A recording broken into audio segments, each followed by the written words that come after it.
অষ্টম শ্রেণীর শতকরা অধ্যায়ের মানে মুনাফা অধ্যায়ের 2.1 অনুশীলনীর যে হচ্ছে 2 নং প্রশ্নটি আছে সেটা আজকে আমরা সমাধান করব। প্রশ্নটি হচ্ছে একজন দোকানদার কিছু ডাল 2375.00 অর্থাৎ 2375 টাকায় বিক্রয় করায় তার 5% ক্ষতি হলো। মানে হচ্ছে 2375 টাকা বিক্রি করেছিল, এই বিক্রি করে এত টাকা বিক্রি করে তার 5% ক্ষতি হয়েছে। ওই ডাল কত টাকায় বিক্রয় করলে তার 6% লাভ হতো। এখন আমাদের কাছে চেয়েছে মানে 2375 টাকার পরিবর্তে কত টাকায় বিক্রি করলে তার 6% লাভ হতো।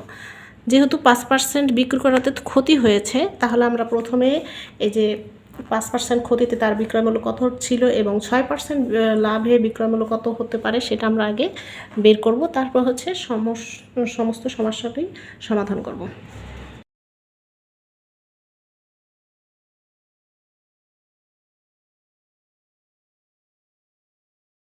যেহেতু আমাদের হচ্ছে ক্ষতি দেওয়া আছে, মানে বিক্রি করাতে 5% ক্ষতি হয়ে যায়, তার মানে কি ক্রয় মূল্য 100 টাকা, আর 5 টাকা যেহেতু ক্ষতি হয়েছে তার মানে বিক্রয় মূল্য হবে 95 টাকা।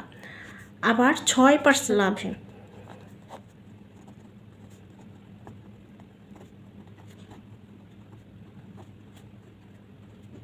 যেহেতু 6% লাভের কথা বলা হয়েছে, যেহেতু লাভ হয়েছে তার মানে কি 100 টাকা সবসময় তো আমাদের হচ্ছে ক্রয় মূল্য 100 টাকায় ধরতে হয়, সবসময় ক্রয় মূল্য কিন্তু সবসময় কি ধরতে হবে 100 টাকা। তাহলে ক্রয় মূল্য যখন 100 টাকা আর 6% লাভ মানে কি প্রতি 100-তে 6 টাকা লাভ করেছে, তাহলে 100-তে 6 টাকা লাভ করলে তাহলে বিক্রয় মূল্য কত হবে 106 টাকা।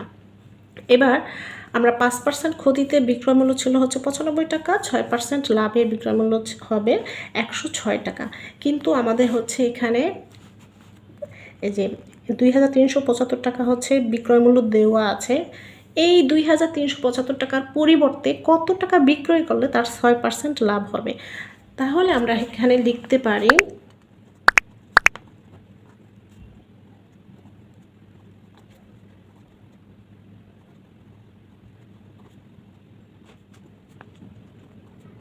আমাদের 95 টাকায় বিক্রয় মূল্য যখন আমরা রাখবো তখন হচ্ছে আমাদের ক্ষতি হয়, কিন্তু আমাদের হচ্ছে লাভ হলে তখন বিক্রয় মূল্যটা কত টাকা হবে সেটা কিন্তু আমাদের কাছে চেয়েছে। তাহলে আমরা 95 টাকার পরিবর্তে বিক্রয় মূল্য করবো হচ্ছিল 106 টাকা। মানে এই কথাটা এইভাবে লিখতে পারো, তোমরা চাইলে আরও তোমাদের মতো করে সুন্দর করে লিখতে পারো।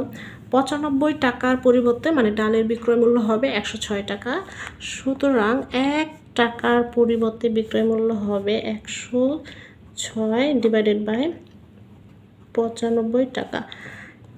এবার আমাদের হচ্ছে যে বিক্রয় মূল্যটা দেওয়া ছিল 2375 টাকা, তার মানে 2300 টাকার পরিবর্তে 2375 টাকার পরিবর্তে বিক্রয় মূল্য মানে বিক্রি করতে হবে 106 গুণ 2375 ডিভাইডেড বাই 95। সো এটাকে আমরা হচ্ছে ক্যালকুলেট করব।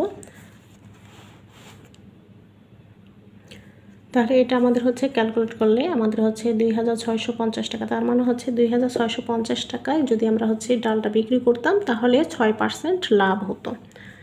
এটাই হচ্ছে আমাদের উত্তর। আশা করি বুঝতে পেরেছো। না বুঝলে অবশ্যই কমেন্ট করে জিজ্ঞেস করতে পারো, কিংবা কোথাও যদি কোনো ভুল ত্রুটি থেকে থাকে তোমরা যদি ধরতে পারো সেক্ষেত্রেও আমাকে কমেন্ট করে জানাতে পারো। Thank you.